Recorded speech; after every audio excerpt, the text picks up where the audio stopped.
नमस्कार विद्यार्थी मित्रांनो, पुन्हा एकदा स्वागत आहे तुमचं आपल्या YouTube चॅनल कॉम्पिटिटिव्ह फार्मावर। आज आपण PYQ बघणार आहोत। काल आपण काही PYQ पाहिले होते, त्याच्यानंतर आज आपण पुन्हा काही 15-20 PYQ बघणार आहोत। त्याच्या आधी MPW ची बॅच आपली 15 एप्रिल पासून सुरू होणार आहे। त्याच्यासाठी लवकर तुम्ही जाऊन नितेश सर हे ॲप प्ले स्टोअर वरून इन्स्टॉल करून त्यामध्ये पॅरामेडिकल मध्ये तुम्ही हे कोर्स घेऊ शकता।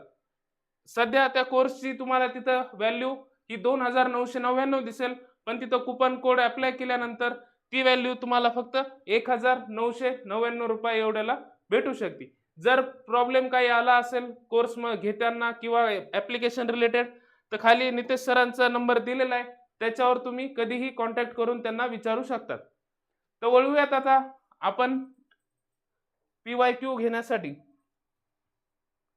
पहिला प्रश्न, मलेरियाचं उत्पादन कोण्या परजीवीपासून होतो किंवा होते?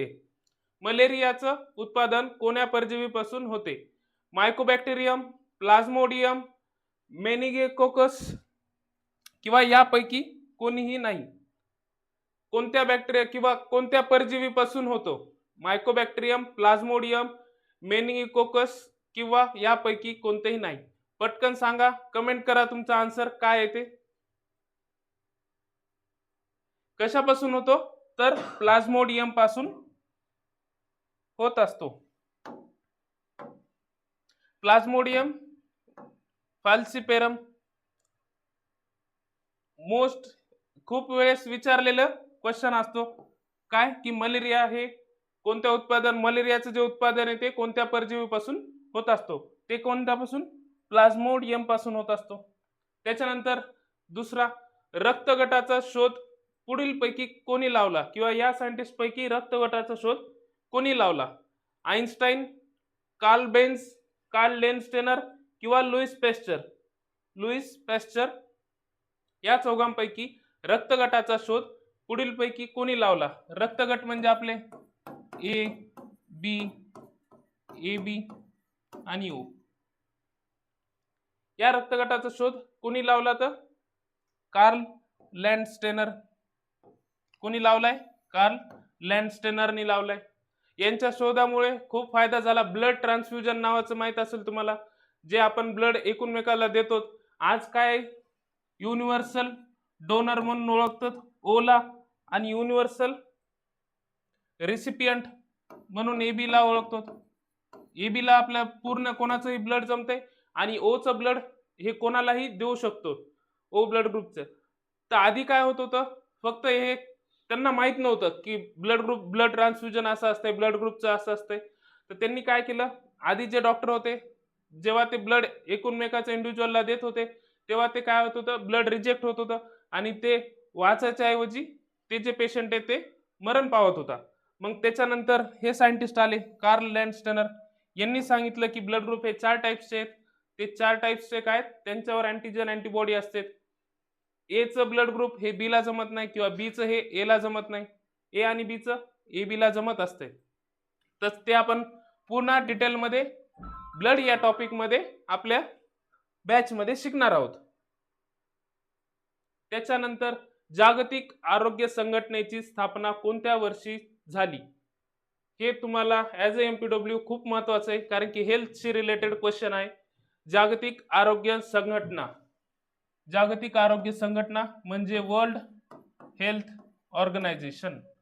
वर्ल्ड हेल्थ ऑर्गनायझेशनची स्थापना केव्हा झालेली आहे किंवा कोणत्या वर्षी झालेली आहे? 1945, 1948, 1950 का 1956? पटकन सांगा तुमचा आन्सर कमेंट मध्ये।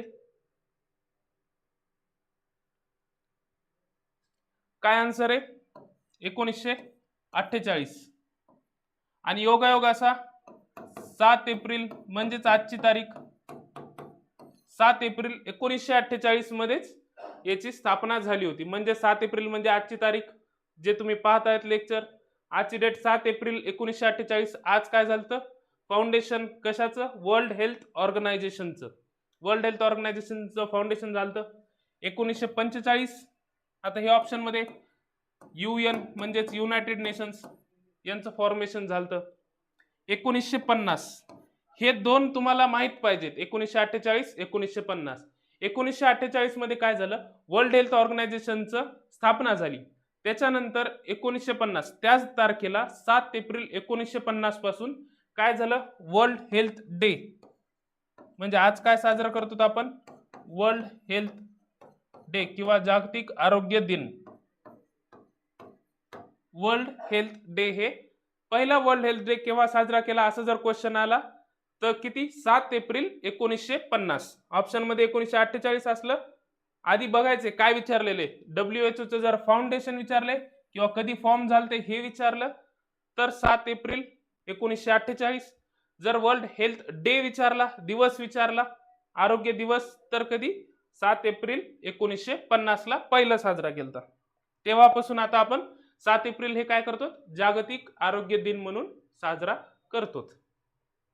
त्याच्यानंतरचा पाहू, खूप जास्त प्रमाणात व्यायाम केल्यानंतर पायाचे स्नायू आखडतात. हे पायाचे जे आखडणे यांच्यात कोणत्या ऍसिड किंवा कोणत्या घटकांचे संचयनाने घडते, म्हणजेच काय, इथं संचयनाने म्हणजे कोणता अॅक्युमुलेट होतो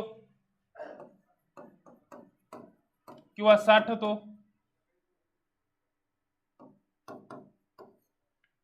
सांगा पटकन. Oxalic acid, carbolic acid, lactic acid का कार्बन डायऑक्साइड. कोणत्या ऍसिडच्या साठण्यामुळे किंवा संचयनाने काय घडतो, पायांच्या स्नायूमध्ये, म्हणजे जास्त व्यायाम केल्यानंतर आपण काय होतं, पाय थोडे आपल्याला जडजड वाटतात किंवा असं काम करता येत नाही आपल्याला. कोणत्या ऍसिडच्या अॅक्युम्युलेशन मुळे होतो तो, किंवा कोणत्या ऍसिड साठते मग त्या मसल्स मध्ये. ऑप्शन्स पहा आधी, ऑप्शन्स एकदा नीट पाहायचे. ऑक्झॅलिक ऍसिड, ऑक्झॅलिक ऍसिड कुठं असते, पालकामध्ये. ऑक्झॅलिक ऍसिड मग येणार नाही. कार्बोलिक ऍसिड हे कोणाचं नाव आहे, फिनॉलचंच नाव आहे. फिनॉल हे काय, डिसइन्फेक्टंट, अँटीसेप्टिक किंवा डिसइन्फेक्टंट म्हणून फिनॉलचा वापर करतात, म्हणजे हे पण ऑप्शन नाहीये. मग आता काय राहिले, लॅक्टिक ऍसिड. CO2 तर आपल्याला माहिती आहे, आपण CO2 काय करतो, श्वास मधात घेताना आणि बाहेर सोडताना, श्वास आतमध्ये घेताना आपण ऑक्सिजन आतमध्ये घेत असतो आणि CO2 बाहेर सोडत असतो. त्याचा आणि इथे अॅक्युमुलेशन होण्याचा काही संबंध नाहीये. इथं राहतं कोणतं option, lactic acid. Lactic acid साठल्यामुळं स्नायूमध्ये काय होतं, आखडून जातात. त्याच्यानंतर दुसरा क्वेश्चन, योग्य प्रतीच्या ब्लिचिंग पावडर मध्ये TCl क्लोरीनचे प्रमाण डॅश इतके असावे. योग्य प्रमाणचे ब्लिचिंग पावडर, ब्लिचिंग पावडर मध्ये क्लोरीनचं प्रमाण किती पाहिजे, किती टक्के पाहिजे, ऑप्शन मध्ये दिलेले 33%, 80 ते 90%, 15% का 10%. किती टक्के पाहिजे, पटकन कमेंट करा. TCl म्हणजे tropical chloride of lime. TCl म्हणजे ट्रॉपिकल क्लोराइड ऑफ लाईम असं त्याचा फुल फॉर्म होत असतो. किती % प्रमाण पाहिजे क्लोरीनचं कशामध्ये, ब्लिचिंग पावडर मध्ये. त्याचं काम काय असते, डिसइन्फेक्टंट म्हणून पण वापरतो आपण, किंवा सॅनिटेशन मध्ये वापरतो, वॉटर प्युरिफाय करण्यासाठी वापरतो. तर ते किती पाहिजे, त्याच्यात क्लोरीनचं प्रमाण हे किती असलं पाहिजे, किती असलं पाहिजे, तर 33%. हे MPW म्हणून तुम्हाला माहित पाहिजे, तुमच्या हे पुढं जॉब मध्ये तुम्हाला कामी पडणार आहे. त्याच्यानंतर जागतिक आरोग्य, क्वेश्चन डबल झाला वाटतं. याच क्वेश्चनला तुम्ही असं घेऊ शकतात की फर्स्ट किंवा पहिला जागतिक आरोग्य दिन केव्हा साजरा केलता, फर्स्ट वर्ल्ड हेल्थ डे.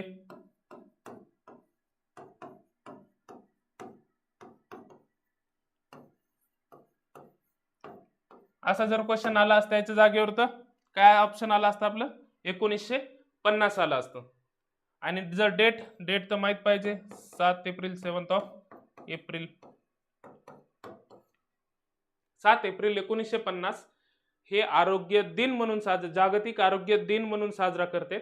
आणि 7 एप्रिल 1948 ला जागतिक आरोग्य संघटनेची स्थापना झाली होती. या दोन मध्ये कन्फ्युजन करू नका.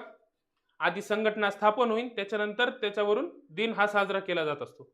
त्याच्यामुळे काय लक्षात ठेवायला, 1948 आधी म्हणजेच काय संघटनेची स्थापना, 1950 नंतर म्हणजेच काय जागतिक आरोग्य दिन. पुन्हा एकदा आपली बॅच ही लवकरच सुरू होणार आहे. 15 एप्रिल पासून, तोपर्यंत आपण PYQ डेली बेसिसवर घेणार आहेत. तुम्ही नक्की ते चॅनलवर जाऊन, सॉरी, नितेश सर ॲपवर जाऊन हे परचेस करून घ्या. आता सध्या डिस्काउंट चालू आहे, त्याचा तुम्ही फायदा घ्या. 15 एप्रिल पासून बॅच सुरू होणार आहे. त्याच्यात लाईव्ह बॅच तुम्हाला भेटणार आहे. टेक्निकल आपण पूर्ण लाईव्ह बघणार आहोत. आता सध्या एक PYQचं याच्यासाठी घ्यायलो, कारण तुम्हाला अंदाज आला पाहिजे की तुम्हाला त्याच्यानंतर काय काय वाचायचं आहे, काय काय नाही. त्याच्यामुळं क्वेश्चन्स कसे येतात हे पूर्ण आपण कशात पाहणार आहोत. टेक्निकलची जे आपण लाईव्ह बॅच देणार आहेत, त्याच्यात नॉन टेक्निकलचे जे सब्जेक्ट आहेत सगळे ते तुम्हाला फ्रीमध्ये भेटणार आहेत, रेकॉर्डेड फॉर्ममध्ये. अडचण असल्यास या नंबरवर तुम्ही मेसेज करू शकता किंवा कॉल केला तरीही चालेल. खालीलपैकी कोणत्या आजार श्वसन मार्गाने पसरतो? खालीलपैकी कोणता आजार श्वसन मार्गाने पसरतो? ऑप्शन्स काय काय आहेत? पोलिओ, मलेरिया, डेंग्यू का कोविड-19? कोणते ऑप्शन आहेत? पोलिओ, मलेरिया, डेंग्यू का कोविड-19? कोणता आजार पसरतो? आता 2021 चा पेपर होता, त्याच्यामुळे याच्यात आपल्याला काय दिसलं, मागं कोविशिल्डचा किती दिवसाचा गॅप पाहिजे होता. त्याच्यानंतर आता हे श्वसन मार्गाने कोणता आजार होतो, कोणता होत होता?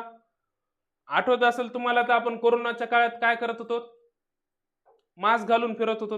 मास्क काऊन घालून फिरत होतो? कारण की आपल्याला नाकाने किंवा तोंडाने ते जे व्हायरस होतं ते आतमध्ये जाऊ नये, कोरोना व्हायरस. त्याच्यामुळे मग काय असेल याचा ऑप्शन बरोबर? कोविड-19. कोविड-19 हे काय? हे आजार कशाने होतो? श्वसन मार्गाने होतो. मलेरिया, डेंग्यू हे तर मच्छरचं चावल्यानंतर होतं, म्हणजे मच्छर आहे त्याच्यात वेक्टर असतो.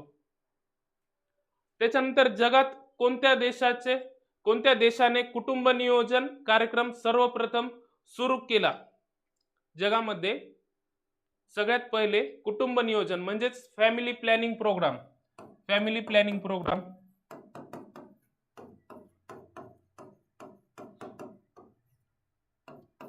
आता फॅमिली प्लॅनिंग प्रोग्राम म्हणजे यांचं उद्दिष्ट काय असेल? पॉप्युलेशन कंट्रोल करणं. पॉप्युलेशन कंट्रोल करणं कोणाला गरज आहे? कोणत्या देशाला जास्त गरज आहे? चीन. सध्या जास्त पॉप्युलेशन आहे आपली चीनची, भारताची. पण याच्यात सगळ्यात पहिले फॅमिली प्लॅनिंग प्रोग्राम आणणारा जगातला पहिला देश म्हणजे भारत होता. कोणता आहे? भारत. आणि किती मध्ये आणलं? जर फॅमिली प्लॅनिंग प्रोग्राम किंवा कुटुंब नियोजन हे कार्यक्रम केव्हा आणला म्हणले तर 1952 साली आणला होता. म्हणजे आपल्याला इंडिपेंडन्स भेटून किंवा स्वातंत्र्य भेटून 5 वर्ष झाले की लगेच त्यांनी काय आणला होता? कुटुंब नियोजन कार्यक्रम लागू केलता किंवा आणला होता. पुनर्गठन केलेली गोवर लस हे तुमच्या आता डेली लाईफ मध्ये MPW झाल्यानंतर म्हणजे बऱ्याचदा तुम्हाला याच्याशी हे पडेल, तुम्हाला वाटेल म्हणजे की जर तुम्ही इथं अभ्यास केला तुम्हाला वाटेल मग की बाबा आपला फायदा झालाय, आपण तेव्हा लक्ष देऊन केलं. त्याच्यामुळे म्हणत आहे की इथं चांगला अभ्यास करा, आता चांगलं शिकून घ्या. या बॅच मध्ये जी आपली सुरू होणार आहे 15 एप्रिल पासून. तर काय, पुनर्गठन केलेली गोवर लस ही तासाच्या आतच वापरावी. म्हणजे पुनर्गठन म्हणजे ही जी लस आहे गोवर लस म्हणजेच काय? गोवर म्हणजे मिझल्स. याची लस कशी येते? फ्रीज आणि पावडर फॉर्म मध्ये येत असते. म्हणजे पॅकेटच्या पावडर फॉर्म मध्ये ही काय येत असते? लस. याला काय करायचं? डायल्युएंट मध्ये ऍड करत असतात किंवा लिक्विड मध्ये. असं पावडर फॉर्म मध्ये लस येते, त्याला ऍड करायचं डायल्युएंट मध्ये. एक स्पेसिफिक लिक्विड असते. जेव्हा हे पावडर ह्या डायल्युएंट मध्ये ऍड केलं तेव्हा याची वॅक्सिन तयार होत असते. कशाची? मिझल्सची. तर त्यांचं म्हणणं आहे की आपण जेव्हा हे ऍड केलं, याला रिकन्स्टिट्यूशन असं पण म्हणतात, पुनर्गठनला. ही वॅक्सिन तयार झाली ती की आपल्याला किती तासाच्या आत वापरायला पाहिजे? किती तास? 4 तास, 6 तास, 8 तास किंवा 12 तास. किती असेल काय वाटतंय? कमेंट मध्ये तुमचं आन्सर आलं पाहिजे. किती असेल? 4 तासाच्या आतमध्ये वापरायला सांगितलेली असती. तसं आपल्या इकडले आरोग्य कर्मचारी हे त्याच्या आधीच वापरतात, कारण की 4 तासानंतर ती वॅक्सिन काही कामाची राहत नाही किंवा देण्यास योग्य राहत नाही, त्याच्यामुळे ती फेकून द्यायला लागते. त्याच्यामुळं हे काय, जे त्याला मार्क सेट केलेला आहे 4 तासाच्या आत, त्याच्यामुळं ही लस जी आहे कंपल्सरी 4 घंट्याच्या आतमध्येच आपल्याला त्या पेशंटला द्यावी लागते. त्याच्यानंतर मासिक पाळीचे चक्र 28 दिवसाचे नियमित असल्यास इथं दिलेले 28 दिवसाचे, माग पुढे नाहीये. 28 दिवसाचे रेग्युलर समजा असल्यास स्त्री बीजाणूमधून स्त्री बीज केव्हा बाहेर पडते? म्हणजे थोडक्यात त्यांनी ओव्ह्युलेशनचा पिरियड विचारलेला आहे. ओव्ह्युलेशन केव्हा होतं किंवा ओव्ह्युलेशन पिरियड केव्हा असतो? 10 ते 18 दिवसात, 5 ते 10 दिवसात, 20 ते 28 दिवसात का 1 ते 5 दिवसात? 10 ते 18 दिवसात, 5 ते 10 दिवसात, 20 ते 28 दिवसात का 1 ते 5 दिवसात? कोणत्या दिवसामध्ये ओव्ह्युलेशन होतं किंवा स्त्री बीजाणूमधून स्त्री बीज बाहेर पडते? केव्हा पडत असते? ओव्ह्युलेशन हे 14व्या दिवशी होत असते, 14th डे.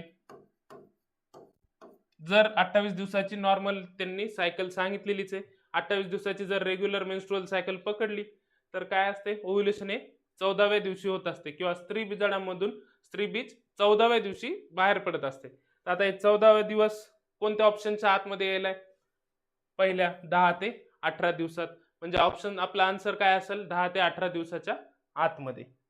त्याच्यानंतर नेक्स्ट क्वेश्चन पाहूया. मलेरिया झालेल्या रुग्णाला समूळ उपचारासाठी कोणते औषध दिले जाते? ज्याला मलेरिया झाले त्याला कोणते औषध देतो आपण? प्रायमॅक्विन, सल्फोनामाइड, पॅरासिटामॉल किंवा सिफॅलेक्झिन. कोणते देतो या चार पैकी? प्रायमॅक्विन, सल्फोनामाइड, पॅरासिटामॉल किंवा सिफॅलेक्झिन. मलेरिया झालेल्या रुग्णाला समूळ उपचारासाठी कोणते औषध दिले जाते? कोणते दिले जाते? प्रायमॅक्विन हे औषध दिले जाते. बाळाचे वजन जन्मतः वजनाच्या दुप्पट किती महिन्यात होते? बाळाचे वजन जन्मतः म्हणजे जन्माच्या वेळेस जे बाळाचं वजन आहे त्याच्यानंतर त्याचं दुप्पट वजन हे किती महिन्यात होते असं विचारलेले. 3, 6, 9, 12 किती महिन्यात होत असेल?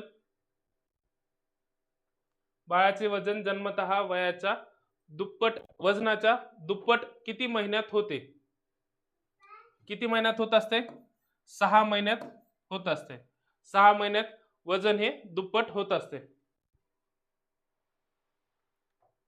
बाळाच्या आरोग्यासाठी खालीलपैकी कोणत्या बाबीला पहिले लसीकरण असे म्हटले जाते? खूप महत्वाचं आहे. आता याच्यात तुम्ही बघत असाल तर मागं काय विचारलं होतं? हेल्थ बद्दल विचारलंय आपल्याला, WHO ची स्थापना किंवा आपलं वर्ल्ड हेल्थ डे बद्दल.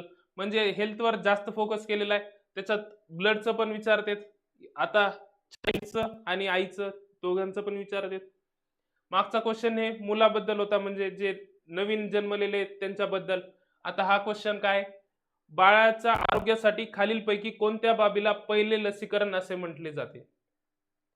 कॉमन सेन्सने जर आपण विचार केला, एक नॉर्मल असं डेली लाईफ मध्ये आपण बघतो किंवा जे नवीन जे काय होते जन्मलेला मुलगा असते किंवा मुलगी असते त्याला सगळ्यात आधी डॉक्टर काय म्हणतात, काय द्यायला पाहिजे? ते म्हणतात का नारळ पाणी द्या, क्षार संजीवनी द्या किंवा ग्लुकोज द्या. तसं ते कोलोस्ट्रम बी म्हणत नाहीत द्या. कोलोस्ट्रम म्हणजे आपल्या इकडे काय असते, आईच्या दुधातून जे भेटते किंवा स्टार्टिंगच्या काही दिवसात आईच्या दुधाला काय म्हणतात? कोलोस्ट्रम म्हणत असतात. तर काय देतो आपण बाळाला? आधी सुरुवातीला जन्मलेल्या नवीन जन्मलेल्या बाळाला काय देत असतात? नारळ पाणी देतात का? नाही. क्षार संजीवनी देतात का? नाही. काय देतात? आईचं दूध किंवा त्याच्यात काय, त्याला काय, कोलोस्ट्रम.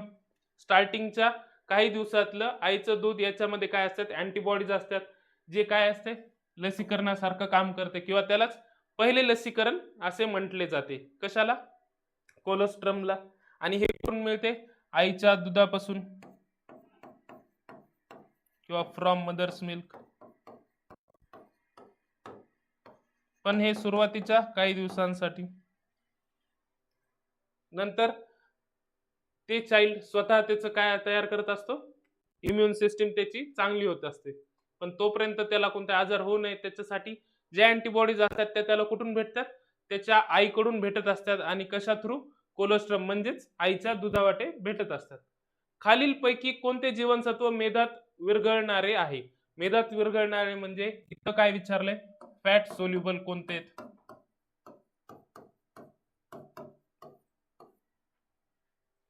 फॅट सोल्युबल आणि वॉटर सोल्युबल असे दोन टाइप असतात. कशाचे? जीवनसत्व किंवा विटॅमिनचे. पाण्यात विरघळणारे वॉटर सोल्युबल, मेदात विरघळणारे फॅट सोल्युबल. तर या जीवनसत्वापैकी कोणतं हे मेदात विरघळणारं आहे?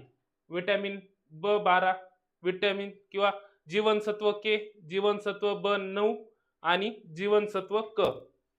याच्यातलं कोणतं असेल? जीवनसत्व B12, जीवनसत्व के, जीवनसत्व B9 किंवा जीवनसत्व क.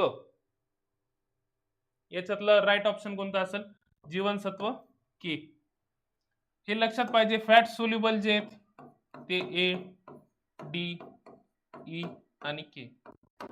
हे 4 लक्षात नसते राहत तर आपण काय करायचं, पाण्यात विरघळणारे कोणते आहेत एवढेच लक्षात ठेवायचे. पाण्यात विरघळणारे कोणते असतात?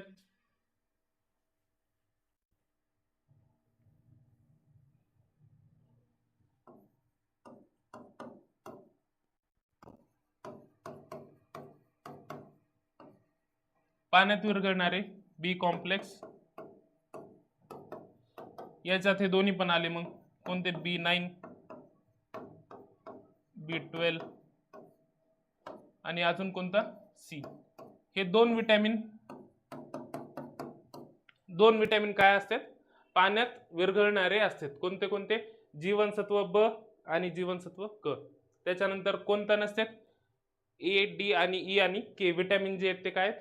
फॅट सोल्युबल आहेत किंवा मेदात विरघळणारे बाकीचे सगळे. त्याच्यात मग आता ऑप्शन मध्ये काय येईल? B12, B9 आणि क. हे जीवनसत्व कशात असतील? हे 3 जीवनसत्व जे आहेत ते इथं लिहायचं असेल तर लिहून घ्या. पाण्यात विरघळतात. पाण्यात विरघळणारे हे 3 आहेत. फक्त कोणतं आहे जे मेदात विरघळते किंवा फॅट सोल्युबल कोणतं आहे? जीवनसत्व के, ज्यालाच विटॅमिन के असं पण म्हणतो. माता मृत्यू प्रमाण म्हणजेच मॅटर्नल मॉर्टॅलिटी रेशो मोजताना कोणते प्रमाण वापरले जाते? म्हणजे कसं मोजते ते, किंवा मॅटर्नल मॉर्टॅलिटी रेट म्हणजे नेमकं काय, किंवा मॅटर्नल मॉर्टॅलिटी रेशो कसा मोजला जातो?